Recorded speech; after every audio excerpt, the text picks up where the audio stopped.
Hi, my name is Wafa Muzaki and I'm here today to talk about the Joker. Todd Phillips conceived Joker in 2016 and wrote the script with Silva throughout 2017.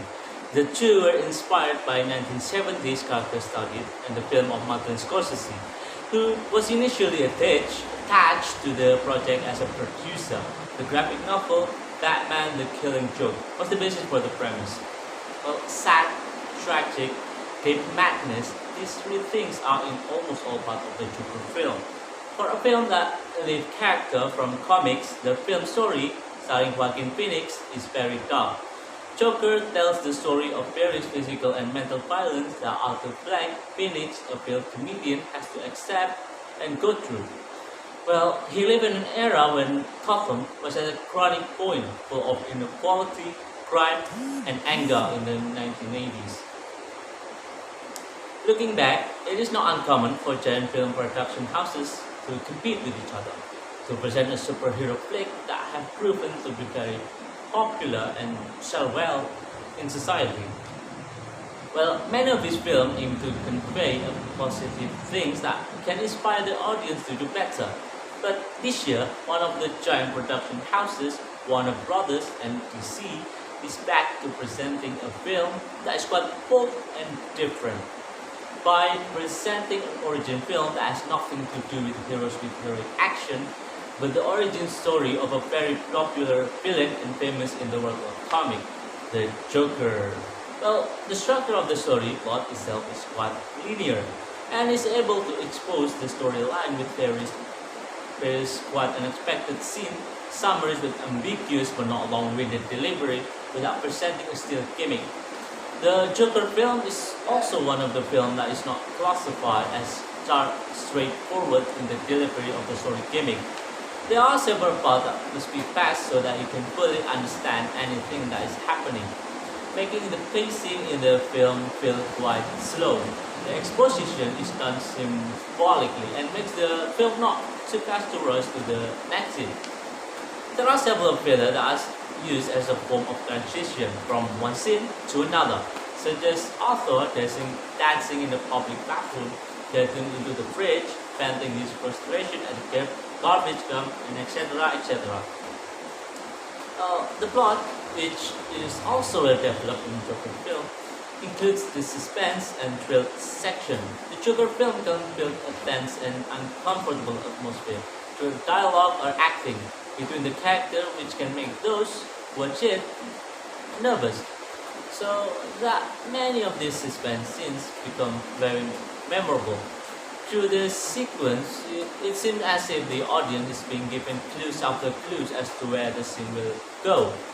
Through dialogue and the good behavior of Arthur and his co-star, the audience can know the direction of the horror or anticlimactic scene that awaits at the end of the film. One of most memorable was when Sophie got Arthur in his apartment. From there, the moment that was previously sweet and looked like the two of them have each other turned into horror and gripping when the truth and reality are revealed. The film's budget is practically not funded as big as other DC films. Therefore, the strength of the Joker film lies in the acting performance performed by the main actor, Joaquin Phoenix, and at the same time emphasize the quality of the story written by Todd Phillips and Scott Silva. With only these two capitals, the Joker film is arguably one of the best DC films and is quite memorable, even though the theme of the story is classified as very serious. While enjoying the film, you will also be presented with original music by Hilda. I don't know how to pronounce the name, but which can give you goosebumps throughout the film. This composer has also handled the soundtrack for Netflix's successful miniseries Chernobyl. Through his music, he can create an atmosphere that represents the situation and feeling of a lonely man named Arthur Fleck. For one of his most memorable work in the Joker film is a song called Call Me Joker. It can amaze me, coupled with how epic the climax scene is. The film is also enlivened with music by old musicians such as Frank Sinatra, Jimmy Durante, Rock Band Cream, and Gary Glitter, if I'm not wrong. Some of the things that make me like Todd Phillips are how he doesn't miss any detail in the Joker film.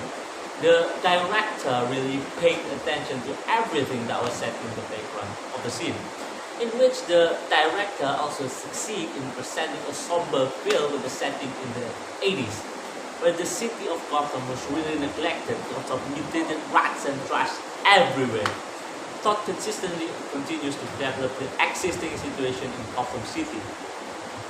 According to what is reported on various television stations in his film, and continues to correlate the film year setting by showing three film titles that appeared in 1981 in theater visited by the Wayne.